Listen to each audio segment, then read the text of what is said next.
ಬೆಂಗಳೂರಿನಲ್ಲಿ ಭಾರಿ ಹಣಕಾಸು ಹಗರಣವೊಂದು ಬೆಳಕಿಗೆ ಬಂದಿದೆ. ಆರ್ಥಿಕ ಲಾಭದ ಹೆಸರಿನಲ್ಲಿ ಇಬ್ಬರು ಯುವಕರು 2200 ಕೋಟಿ ರೂಪಾಯಿಗಳ ವಂಚನೆ ಮಾಡಿದ್ದು ಹಗರಣವನ್ನು ಅಸ್ಸಾಂ ಪೊಲೀಸರು ಭೇದಿಸಿದ್ದಾರೆ. ದಿಬ್ರುಗಢದ ವಿಶಾಲ್ ಮತ್ತು ಗುವಾಹಟಿಯ ಸ್ವಪ್ನಿಲ್ ದಾಸ್ ಬಂಧಿತರು.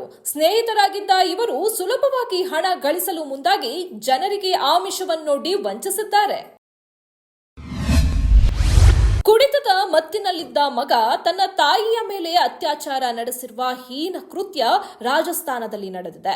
ದೂರದಲ್ಲಿರುವ ತನ್ನ ಸಹೋದರನ ಮನೆಗೆ ಪುತ್ರನೊಂದಿಗೆ ತೆರಳಿದ್ದ 52 ವರ್ಷದ ಮಹಿಳೆ ಅಲ್ಲಿಂದ ವಾಪಸ್ಸಾಗುತ್ತಿದ್ದಾಗ ನಿರ್ಜನ ಪ್ರದೇಶದಲ್ಲಿ ಕುಡಿತದ ಮತ್ತಿನಲ್ಲಿದ್ದ ಮಗನೇ ಅತ್ಯಾಚಾರ ಎಸಗಿದ್ದಾನೆ ಎಂದು ಪೊಲೀಸರಿಗೆ ದೂರು ನೀಡಿದ್ದಾರೆ.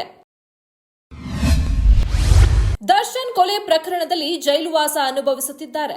ಆದರೆ ಹುಚ್ಚು ಅಭಿಮಾನಿಗಳು ದರ್ಶನ್ ಮಾಡಿದ್ದು ತಪ್ಪೇ ಇಲ್ಲ ಎಂದು ವಾದಿಸುತ್ತಿದ್ದಾರೆ. ಅಭಿಮಾನಿಗಳ ಹುಚ್ಚು ಹೇಳಿಕೆ ಕಾನೂನು ನಿಯಮಗಳಿಗೆ ದೂರವಾಗಿತ್ತು. ಯಾರೊಬ್ಬ ವ್ಯಕ್ತಿ ಮತ್ತೊಬ್ಬ ವ್ಯಕ್ತಿಯನ್ನು ಕೊಲೆ ಮಾಡುವ ಹಕ್ಕನ್ನು ಕಾನೂನಿನಲ್ಲಿ ನೀಡಲಾಗಿಲ್ಲ. ಆದರೆ ಅಂಧ ಅಭಿಮಾನಿಗಳಿಗೆ ಈ ಸತ್ಯ ಅರ್ಥವಾಗುತ್ತಲೇ ಇಲ್ಲ.